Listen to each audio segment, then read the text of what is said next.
Alors, nouvelle vidéo sur la correction d'exercice sur interaction et force. Interaction, force et champ, qui forment un seul et même chapitre. Alors, les deux exercices du chapitre, le 31 et le 32, qui sont un petit peu des exercices type bac. Alors, ça reste quand même des petits exercices, hein. Donc, c'est une partie d'un sujet type bac. Alors, d'abord le 31. Alors, le 31, d'abord le contexte physique qu'il y a derrière cet exercice. Alors, on cherche à produire des rayons X. En fait, c'est une expérience historique qui a été réalisée. En fait, on a envoyé des électrons qui partent du point O, qui vont frapper une cible en métal, en métal molybdène. Voilà, et la collision va émettre des rayons X. Voilà. Donc, des fois, pour comprendre la constitution des matériaux, il faut bombarder les matériaux avec des particules. Et l'interaction entre les particules et les matériaux nous renseigne sur le matériau, sa résistance, différentes caractéristiques. Voilà. Bon, même si c'est une expérience qui date un peu, c'est quand même, il y a des applications. Voilà. Alors, comment on produit des électrons? En fait, on chauffe un filament métallique, on le chauffe tellement fort qu'en fait, qu'il va émettre des électrons.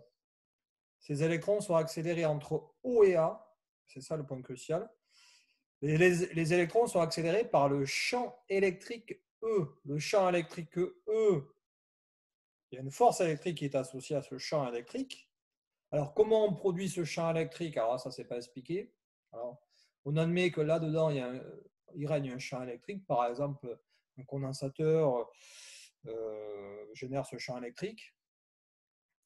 Bon. Et donc, les électrons sont soumis à la force électrique et leur vitesse va augmenter entre O et A. Ils sont accélérés. Bon, alors, qu'est-ce qu'on nous donne?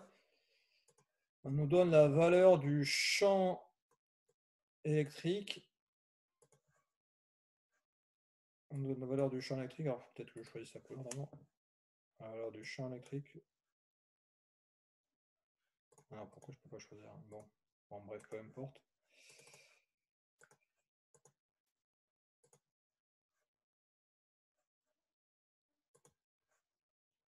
Bon, laissons tomber. Donc, alors, la valeur du champ électrique en volts par mètre, comme on l'a déjà vu. Qu'est-ce qu'on nous donne d'autre? C'est bien de faire un petit tour sur l'ensemble de l'exercice avant de commencer. Il faut que je sorte d'ici, là, si je bougeais. Donc, on nous donne la valeur de la charge élémentaire. Ça, c'est important de faire un tour sur les données au départ, là. C'est important de faire un tour sur les données au départ. Alors, je ne sais pas pourquoi il me fait ça. Bon, bref, peu importe. Donc, la masse d'un électron, la charge élémentaire.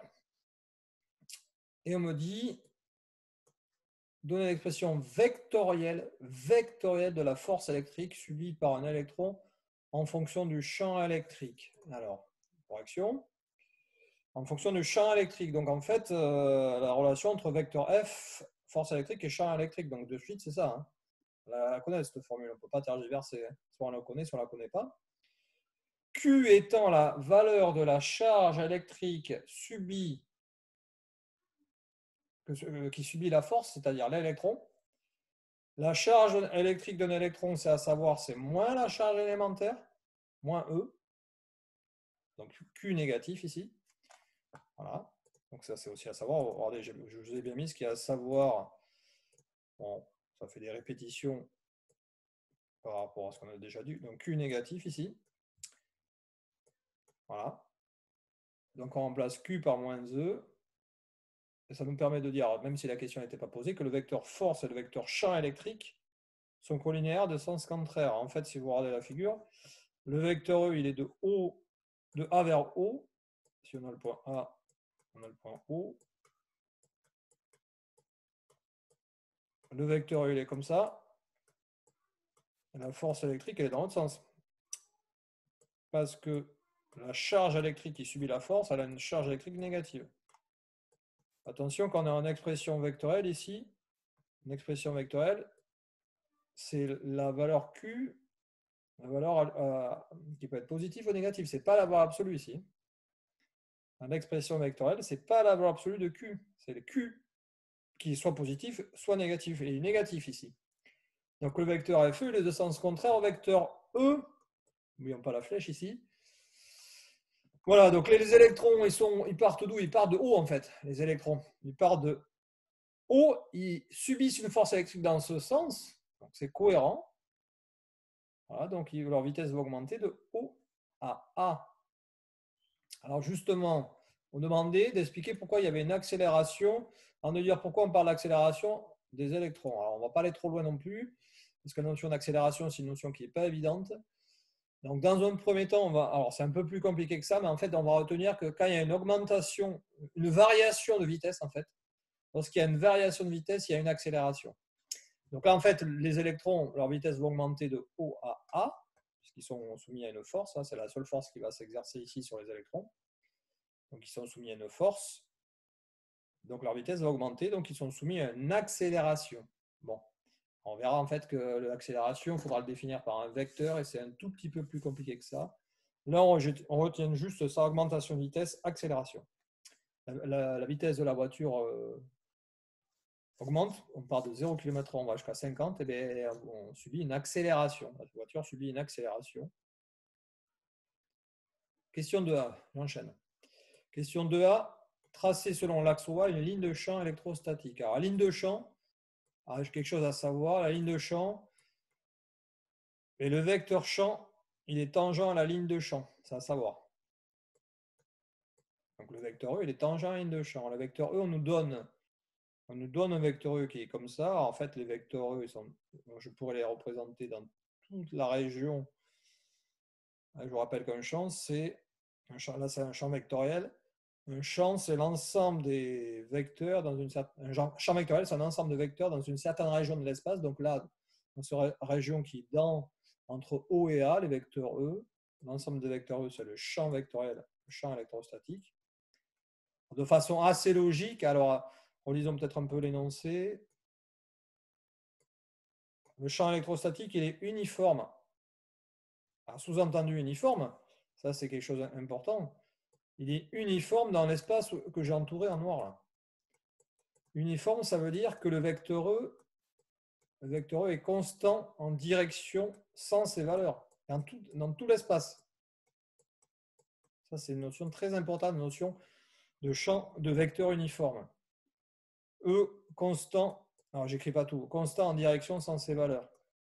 Ça veut dire que le vecteur E, il y en a un qui est représenté sur la figure de l'énoncé, ici là. Et comme le vecteur, on nous dit que le vecteur E il est uniforme dans la région là, entre O et A, mais le vecteur E, je peux le représenter à différents endroits de cet espace. Il est constant en direction sans valeur. Le point d'application n'est pas le même, mais peu importe. Je peux tracer une infinité de vecteurs E qui ont forcément la même longueur, la même sens, la même direction. Donc, je peux en faire un ici, entre O et A, et je peux en faire d'autres. Donc, de façon assez logique, là, je peux faire une infinité de vecteurs E entre O et A, même direction, même sens, même valeur. Voilà, et ça sous-entend en fait que la ligne de champ, c'est une droite entre A et O, en fait, orientée de A vers O. Puisque la ligne de champ, le vecteur E, il est tangent à la ligne de champ. Donc forcément, vu que le E est uniforme, la ligne de champ, ce sera une droite de A orientée de A vers O dans le même sens que le champ E. Question suivante.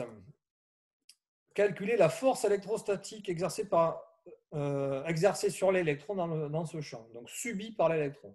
Bon, alors on utilise, alors surtout, il ne faut pas partir. Alors, il ne faut pas partir sur la relation force électrostatique.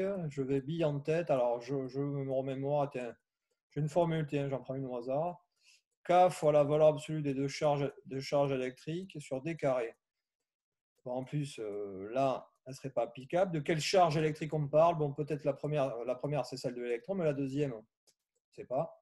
Distance au carré, on ne sait pas. Bon, en fait, ce n'est pas celle-là qui va être utilisable ici. Là. Ce n'est pas celle-là. C'est la relation qui découle de la relation vectorielle entre la force, vecteur force et vecteur champ. Vecteur FE, vecteur E. Voilà, celle-là.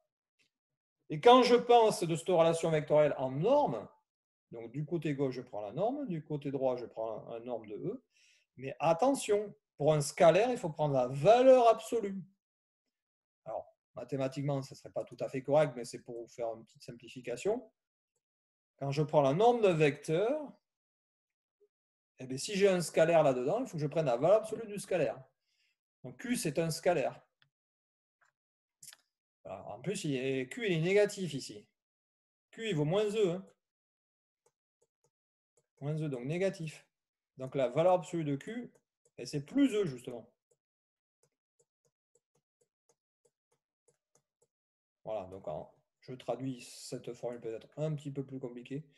La norme, comme ça peut se noter tout simplement FE, la valeur absolue de Q, c'est plus E, je viens d'expliquer, fois E, la norme de, je fais l'application numérique, et je trouve 8 fois 10 puissance moins 16 newton. Alors on pourrait se dire, ouais, la force, elle est très très faible. Hein. Est-ce qu'elle permet d'augmenter la vitesse de l'électron? Eh bien, si on regarde juste la valeur de la force, ce n'est pas suffisant. Il faut mettre ça en regard avec la masse de l'électron, qui est aussi très très faible, 9,11 fois 10 puissance moins 31 kg. Donc, malgré une force relativement faible, mais comme la masse de l'électron est aussi très très faible, eh bien, ça va permettre quand même d'accélérer l'électron à une vitesse, vous allez voir, relativement importante, même très importante. Voilà, donc juste regarder le 10-16 newton, ça ne suffit pas. On pourrait se dire, ouais, mais ce n'est pas cohérent. Bon, on ne pose pas la question, on demande juste calculer la force exercée par l'électron, on ne demande pas de commenter. Bon, donc si on ne demande pas de commenter, vous allez dire, bon, il n'y a pas à le faire, mais je vais un petit peu plus loin que la simple réponse. Certains pourraient se dire, ouais, mais c'est un peu bizarre, je me suis sûrement trompé, c'est sûrement faux là. 8, 10.16, c'est trop faible, l'électron, il ne va pas se déplacer. Eh bien si, parce que sa masse est très faible. Bon, je pense que j'ai assez insisté. 3A. Alors là, on demande d'appliquer une formule. Alors attention.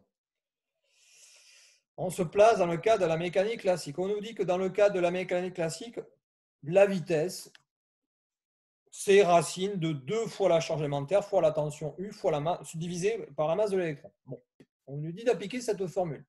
Est-ce qu'il faut bien prendre en compte qu'on se place dans le cas de la mécanique classique?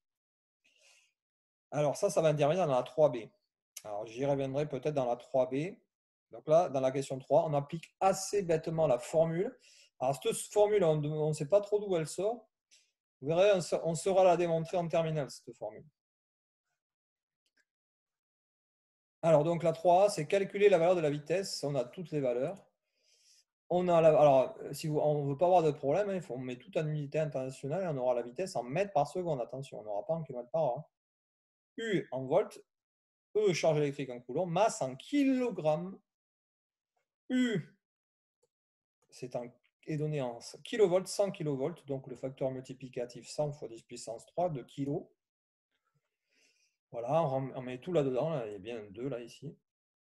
Ok, et on trouve 1,87 fois 10 puissance 8 mètres par seconde, ce qui peut paraître très élevé. Et effectivement, c'est très élevé. Alors justement, dans la 3B, on nous demande de comparer ça avec la vitesse de la lumière dans le vide, la célérité de la lumière dans le vide, qui est de 3 fois 10 puissance 8. Le petit souci, c'est qu'on ne nous donne pas la valeur de 3 fois 10 puissance 8. En fait, on nous demande, bon, la question est un peu plus compliquée, je détaillerai peut-être un peu après, mais on ne nous donne pas la valeur de C, et pourtant on nous demande de comparer C et V, V et C. Donc il faut impérativement connaître la valeur de 3 fois 10 puissance 8. Hein. Et puis dans l'ancien programme, on demandait également de connaître cette valeur. Donc là, ça sous-entend qu'il faut connaître cette valeur de célérité de la lumière dans le vide. Voilà.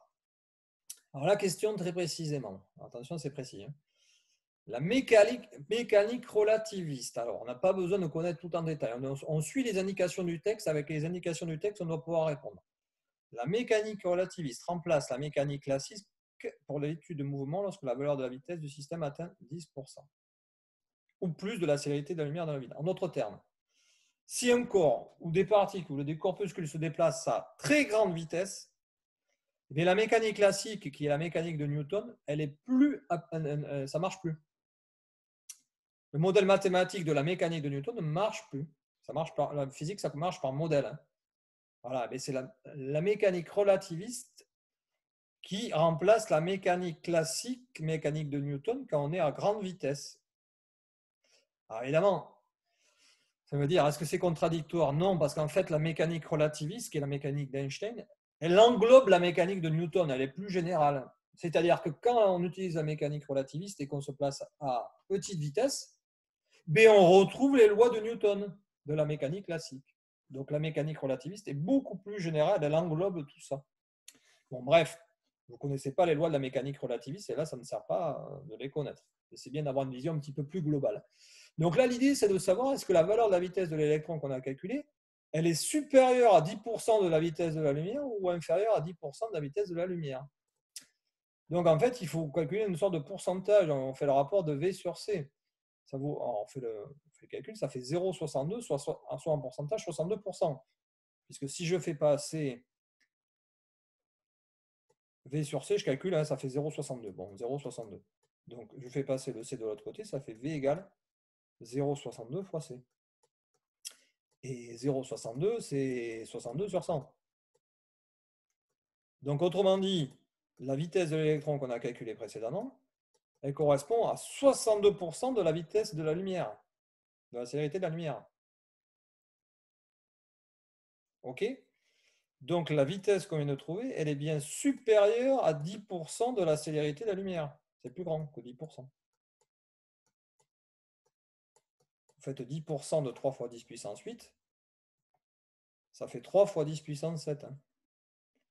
10% de 3 fois 10 puissance 8, si vous ne comprenez pas ce que je viens d'expliquer, 10% de 3 fois 10 puissance 8, ça fait 3 fois 10 puissance 7 mètres par seconde.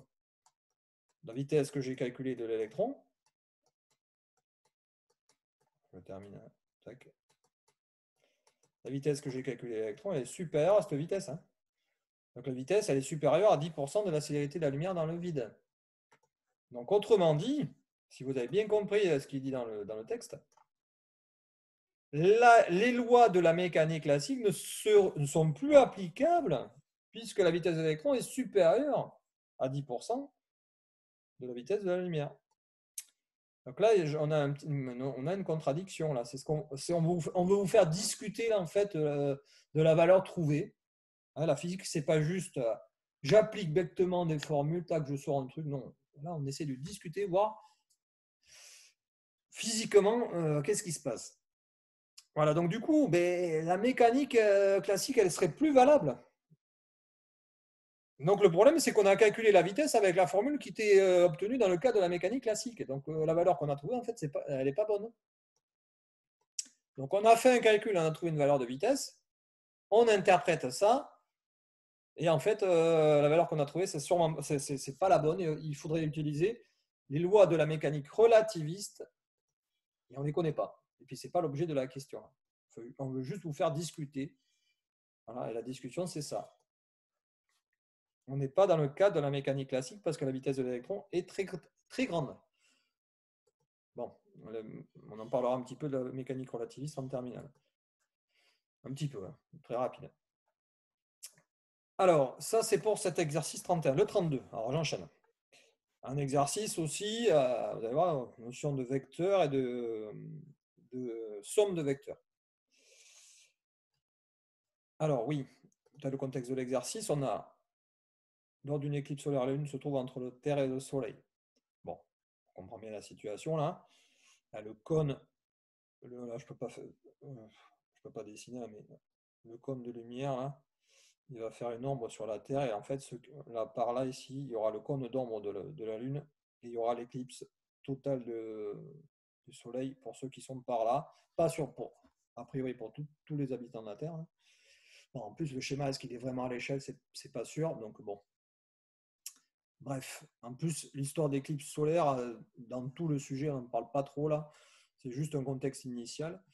On demande d'exprimer la force exercée par la Terre sur la Lune. Attention, le vecteur force, sauf que là, l'énoncé n'est pas très cohérent. Parce qu'ils nous disent un vecteur force, et ils ne nous donnent pas des vecteurs unitaires. C'est pour ça que moi, j'ai rajouté des vecteurs unitaires. On a la Lune au milieu entre le Soleil et la Terre. Un vecteur unitaire qui part du centre de la Lune qui va vers la Terre, un vecteur unitaire qui part du centre de la Lune qui va vers le Soleil. Vecteurs unitaires, les normes sont égales à 1. Vous allez voir pourquoi ces vecteurs unitaires, il est judicieux de les choisir. Parce qu'en fait, si vous écrivez, on vous demande de décrire la relation vectorielle.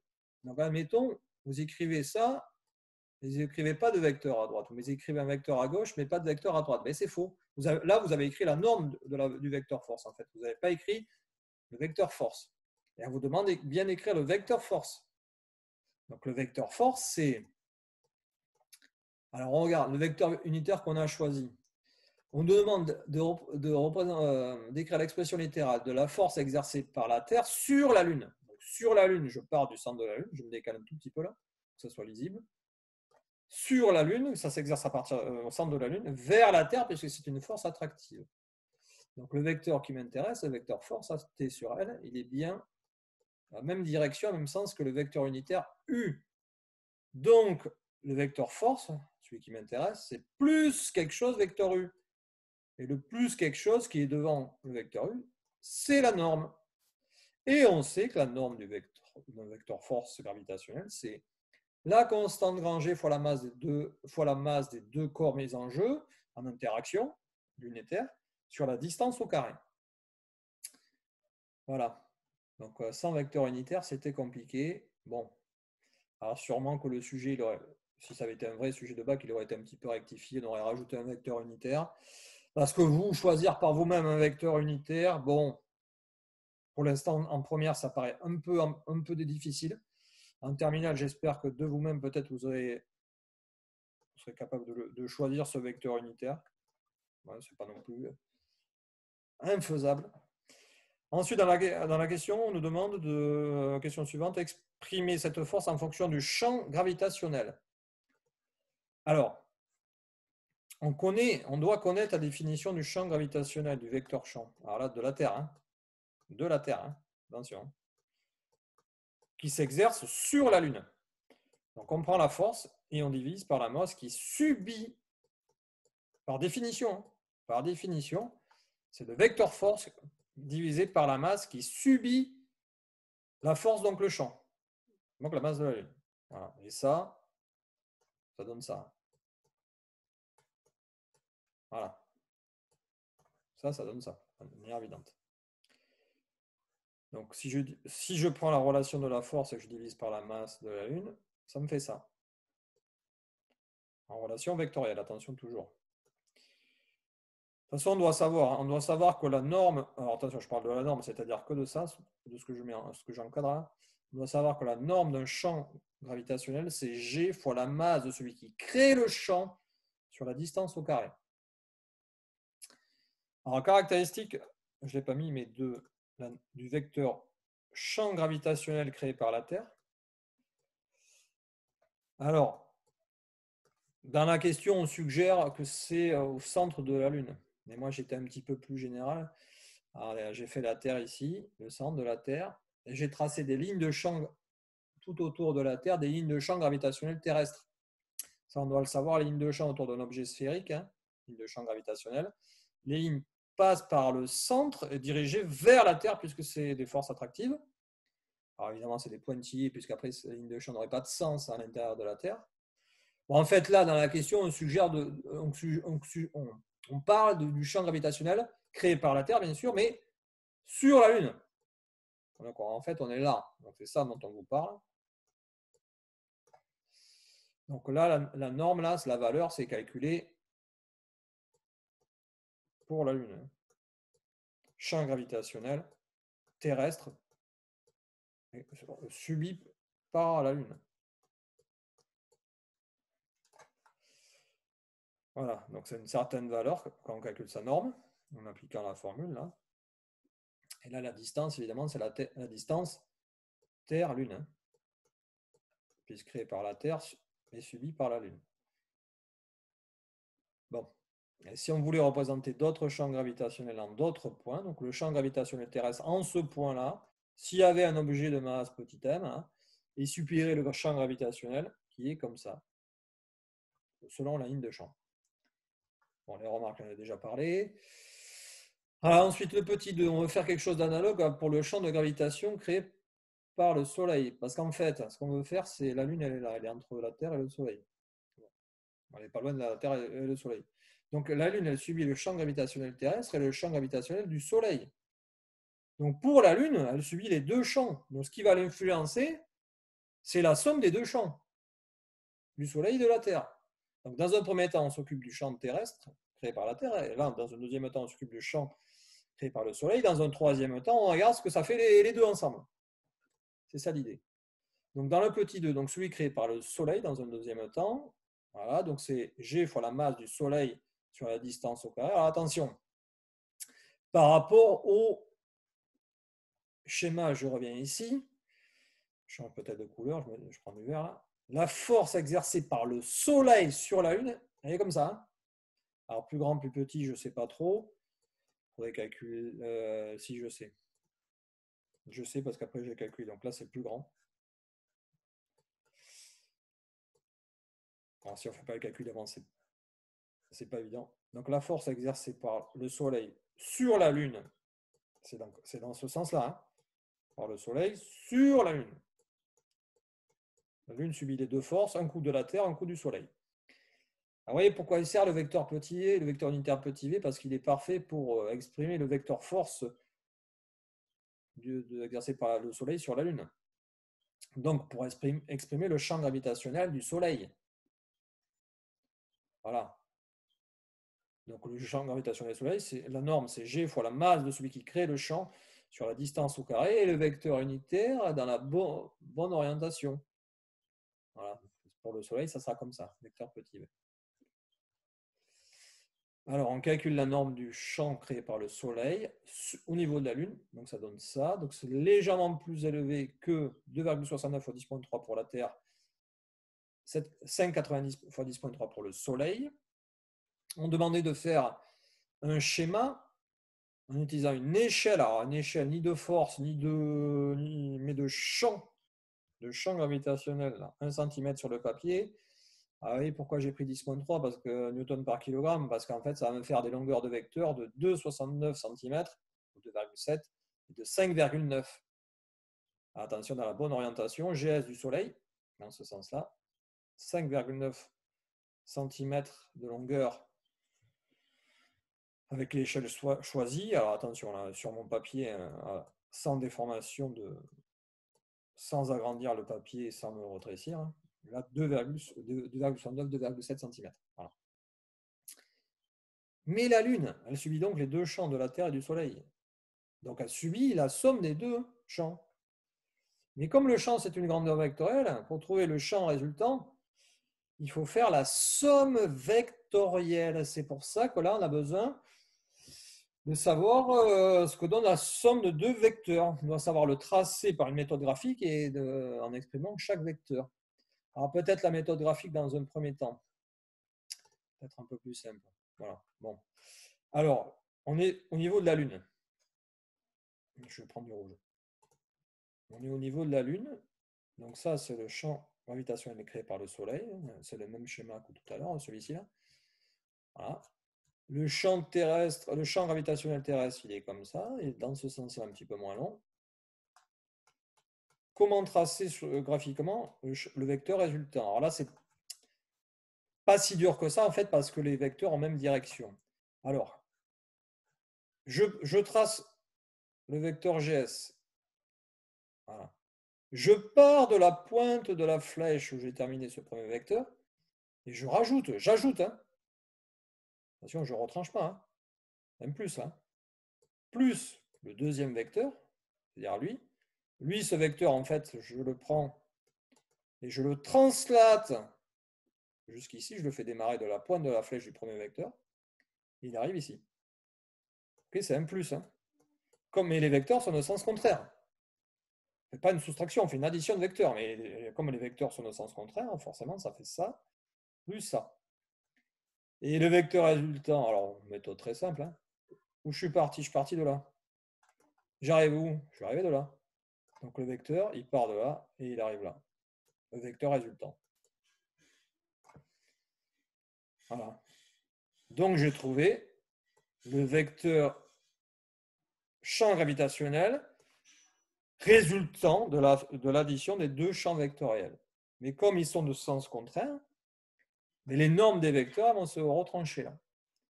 Attention, dire que les normes s'additionnent ou se soustraient, c'est faux dans un cas général. Hein. Parce que vous pouvez avoir un cas, là les vecteurs, ils ont même direction, Mais imaginez, vous voulez tracer la somme de deux vecteurs qui n'ont pas la même direction. Eh bien, la somme de ces deux vecteurs, de celui-ci et de celui-ci, je ne peux pas dire que la somme des deux vecteurs, leur norme s'ajoute. Hein. Ça, ce serait ultra faux. Hein. Ou même se retranche.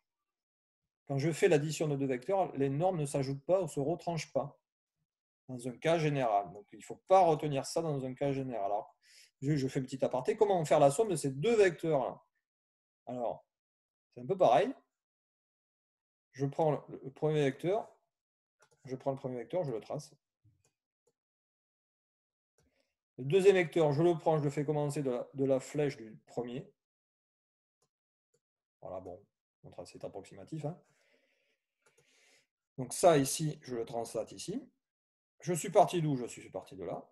J'arrive où? J'arrive de là. J'arrive là. Donc le vecteur résultant, c'est ça. Autre méthode.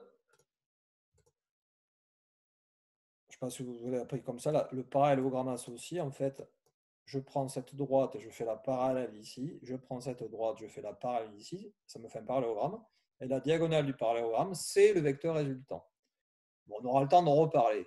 C'est un peu plus compliqué là parce qu'on a la somme de deux vecteurs qui n'ont pas la même direction. Là, ils ont la même direction de sens contraire, mais même direction. On y reviendra à l'histoire des normes qui ne s'additionnent pas ou qui ne se soustraient pas. C'est pas évident ça. Alors, donc là, le vecteur résultant, qu'est-ce que je fais pour trouver la valeur du champ résultant là, ce G là, ce vecteur vert là? Alors, je vais faire ça parce que là, ici, c'était juste un petit aparté. J'utilise l'échelle. Si j'utilisais l'échelle, je mesure, tac, j'utilise l'échelle. 1 cm sur le papier correspond à 10,3 Newton par kilogramme et j'ai la valeur du champ résultant. Après, un peu plus compliqué, en fait, ce qu'on attendait ici, c'était ça. C'était cette deuxième méthode dans la réponse. C'était ça. Mais, pourquoi pas vous auriez pu peut-être utiliser une autre méthode, la méthode avec les... un peu plus compliquée, hein, quand même. Utiliser les expressions des deux champs vectoriels. Voilà. Tout à l'heure, on a exprimé le champ vectoriel du Soleil comme ça, en fonction du vecteur unitaire petit v. Le champ vectoriel terrestre en fonction du vecteur petit u. Alors, comment additionner deux vecteurs qui n'ont pas le même vecteur unitaire? Ce n'est pas possible, a priori. Sauf qu'ici, ça va être possible parce qu'en fait, n'oubliez pas que le vecteur petit v, c'est moins vecteur u dans cette configuration. Attention ici. Hein. Ce que je dis, ça va commencer à vous chauffer le cerveau, là. C'est normal. Hein. Vecteur petit v, là, il est où? Vecteur petit v, c'est moins vecteur petit u. Je ne sais pas si vous l'avez noté. Ce sont des vecteurs unitaires, même direction de sens contraire. Donc la relation entre les deux vecteurs, c'est vecteur v, c'est moins vecteur u. Ils ont même norme, parce que ce sont un vecteur unitaire, même norme égale à 1. Donc l'idée ici, c'est de remplacer le vecteur v par moins vecteur u, dont j'exprime les deux champs gravitationnels du Soleil et de la Terre en fonction du même vecteur unitaire, u. Et là, ça va être un peu plus... Là, je peux faire des choses. Parce que je peux factoriser parce que par le vecteur unitaire qui est le même pour les deux termes. Là, j'ai le droit. Je factorise de façon assez classique, sauf que vous n'avez peut-être jamais factorisé par un vecteur. Bon, mais c'est possible. Donc, je factorise par le vecteur unitaire qui est le terme commun entre les deux termes. Voilà, et ça donne ça. Et là-dedans, là, j'ai un gros terme. Là. Alors là, j'ai le droit de faire l'application numérique. Donc en fait, ça revient à soustraire les normes. Attention, je dis tout à l'heure que ça, ce n'était pas vrai dans un cas général. Mais là, en fait, on est dans un cas particulier où les vecteurs ont même direction de sens contraire. Donc c'est pour ça que les normes se retranchent. Attention, on est dans un cas particulier où les normes de GS et GT ont la même direction. Où les vecteurs GS et GT ont la même direction. Donc les normes se soustraient. Donc ça donne ça, donc négatif, en fonction du vecteur U. Mais si je reviens au vecteur V en disant que vecteur V c'est moins vecteur U, ça me fait plus vecteur V. Donc qu'est-ce que je retrouve? Est-ce que je trouve quelque chose d'analogue là? N'oubliez pas que le vecteur V il est comme ça, pardon.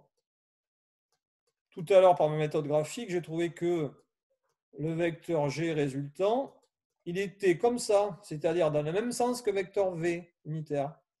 Et là, je trouve que le vecteur G résultant est dans le même sens, même direction, même sens que le vecteur V unitaire. Et en plus, là, j'ai la valeur de la norme.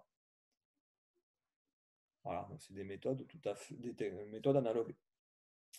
Voilà, donc là, on commence à voir la notion d'addition vectorielle.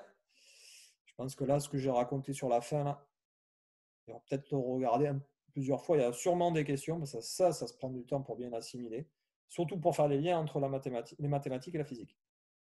Bon, je m'arrête là pour cette vidéo.